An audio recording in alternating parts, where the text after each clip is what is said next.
La nouvelle création d'Olivier Chouanière ouvre la saison 4 sous et on a eu le privilège d'être à la première de ce magnifique spectacle théâtral, une ode à André Brassard.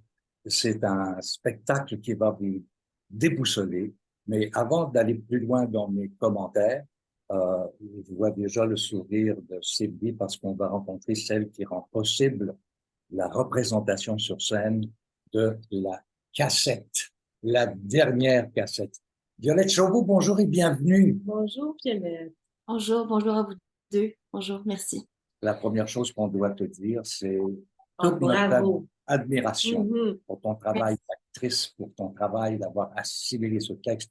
Alors, j'aimerais ça que tu nous amènes, si on veut, dans cette espèce de travail qu'il y a eu entre toi et Olivier Chouanière, qui signe la mise en scène et le texte. Hmm. En fait, c'était très particulier parce que il y a tout un travail de corps qu'il fallait trouver et tout. Et en fait, on ne savait pas trop si le personnage d'André Brassard allait être le personnage beckettien, si on peut dire, a apparu au fur et à mesure.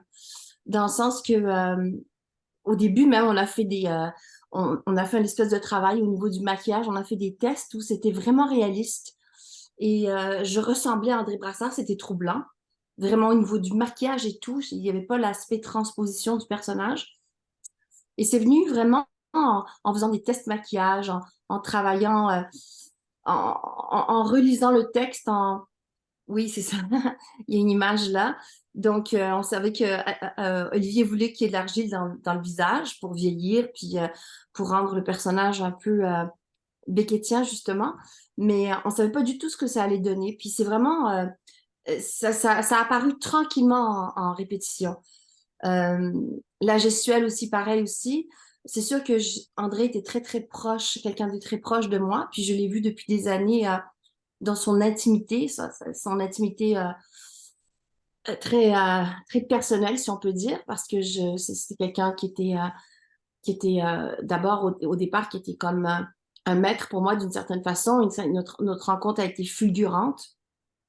Ça a été très important pour moi, cette rencontre avec André. Tout à coup, j'ai l'impression que euh, on pouvait chercher, remettre en question notre travail.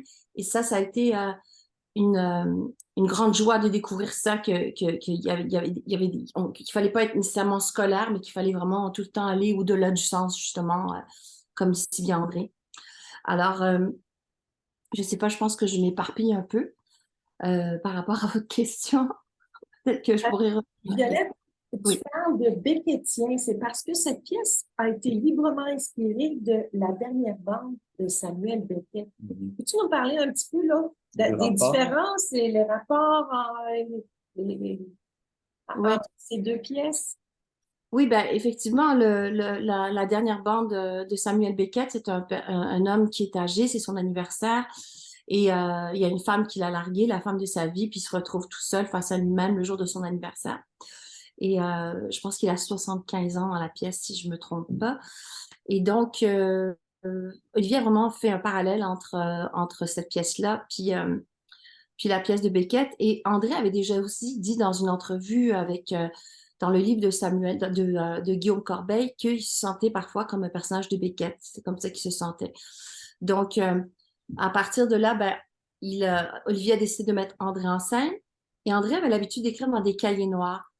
Donc, d'une certaine façon, c'était pas les cahiers qui étaient mis en scène, même si on parle de cahiers, mais il a décidé de faire semblant qu'on avait des cassettes d'André.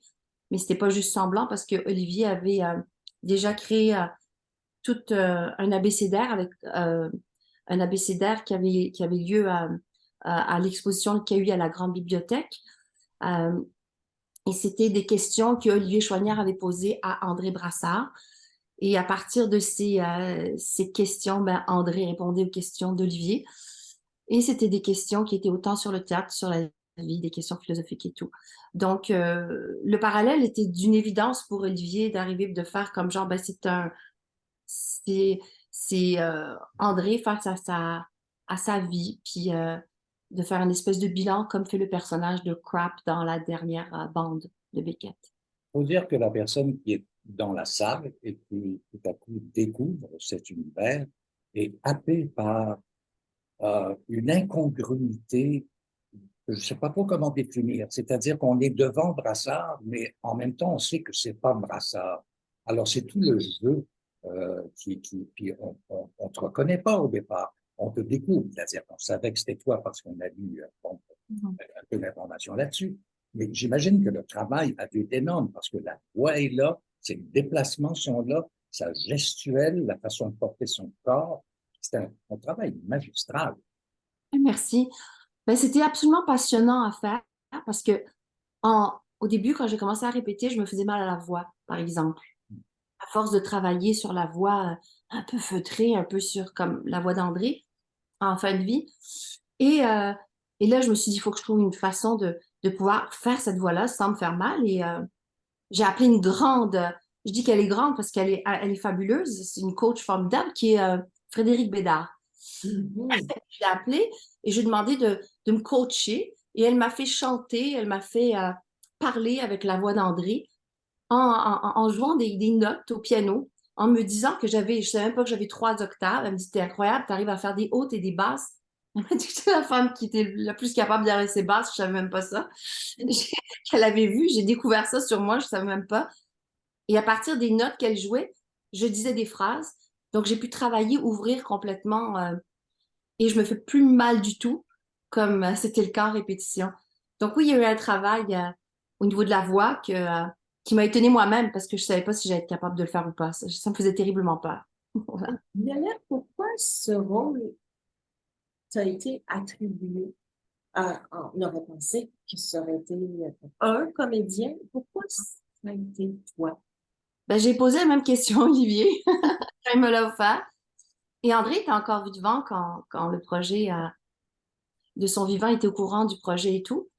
Et en fait, Olivier a posé la question à André. Il lui a dit est-ce que ça serait plus un homme ou une femme qu'est-ce que tu as à l'intérieur de toi, un homme ou une femme? Et André lui aurait répondu que c'était une femme. Donc, il sentait qu'il y avait plus une femme à l'intérieur de lui-même. Donc, il a dit bon, ben, je vais trouver une comédienne. Et comme c'est venu un peu naturellement pour Olivier, ça fait des années qu'il voulait qu'on travaille ensemble, puis moi aussi. Et là, tout à coup, ben, j'étais quelqu'un vraiment de très, très proche d'André. J'avais côtoyé et tout.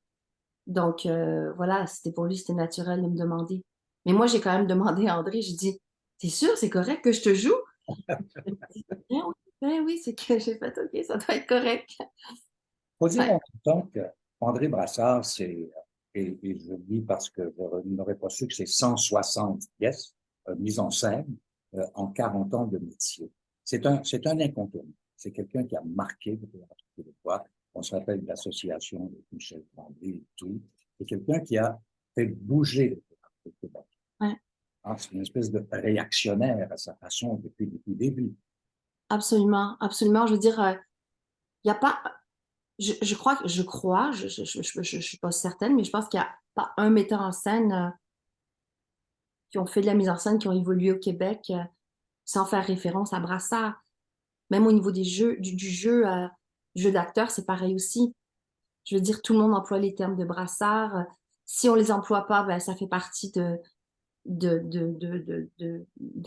l'historique, de la façon de faire. C'est tellement ancré en nous que, voilà, il fait partie de nous. On le porte tous en nous, dans ce métier.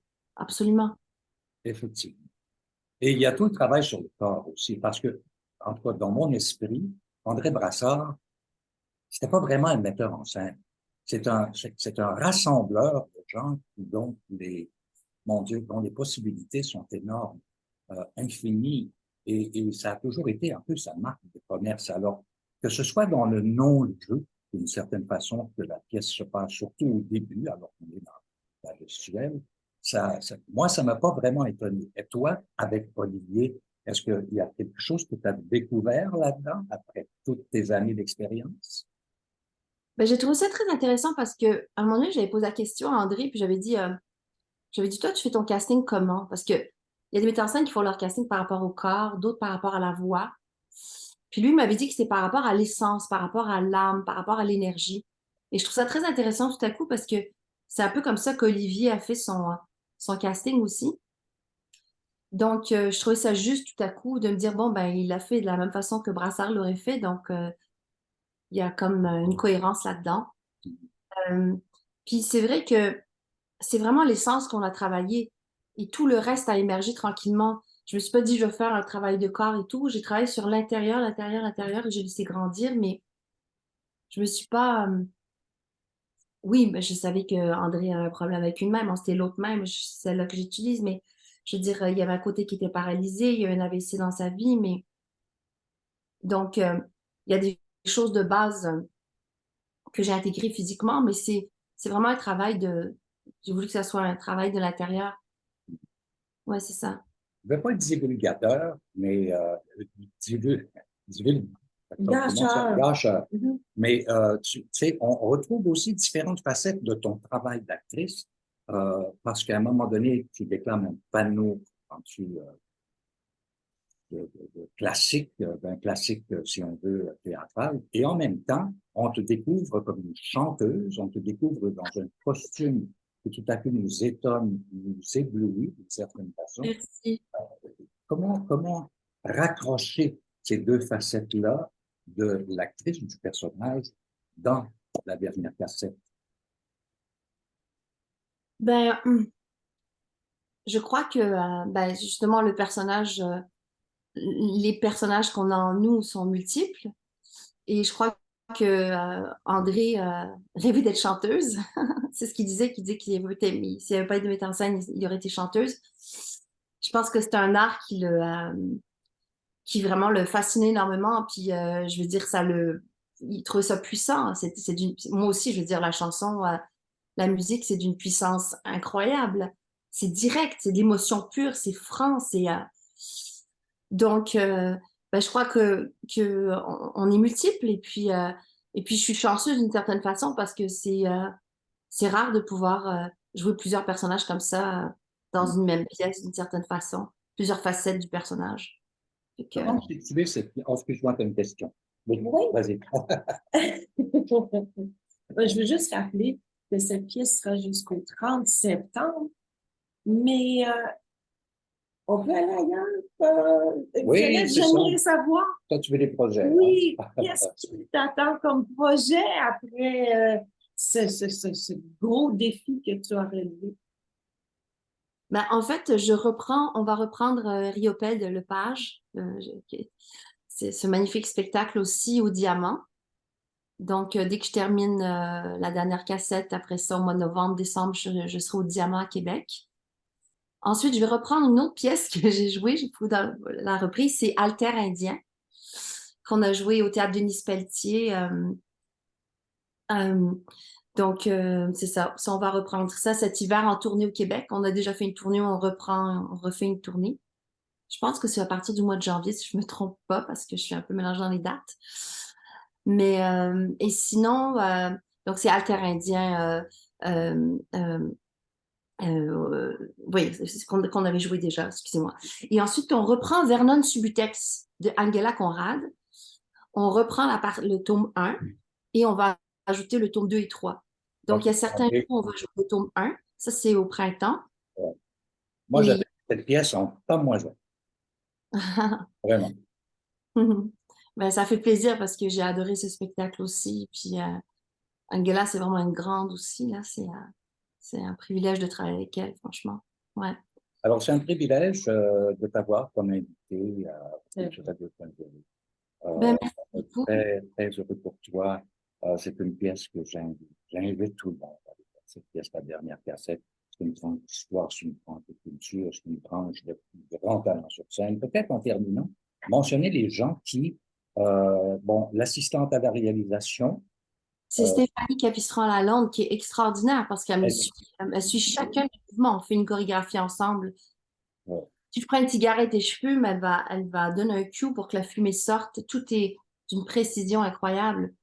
Si j'appuie sur un bouton, elle me La suit. fille de Non, Robert, la fille de Robert, oui, il y a une tradition chez elle en création, Robert Lalonde. Il faut aussi parler des créateurs du personnage, La perruque, c'est-à-dire les costumes. coiffure, costume, maquillage. Ouais. Christine Denoncourt, elle a fait un maquillage, un travail de maquillage, et je vous dis, en plus, elle a fait des ébauches avant. Mm. Euh, Incroyable, c'est incroyable, c'est des talents. Hélène Inouï qui a fait les costumes, elle est hallucinante aussi. D'arriver à faire un costume qui c'était très chaud au départ. Elle est arrivée à Ah, faire j'imagine. moins chaud. J'étais vraiment en grande transpiration. Je suis pas quelqu'un qui transpire beaucoup dans ma vie, mais là, j'étais comme genre en lavette. C'est ça, moi, quand on regarde une photo de toi avec Olivier avant de repartir, en Mhm. l'occurrence, voilà. Et ça, c'était dans les premiers instants de travail ou? Ça, c'était une photo de presse. Je pense que c'était une entrevue. C'était-tu celle du Devoir ou de la presse? OK.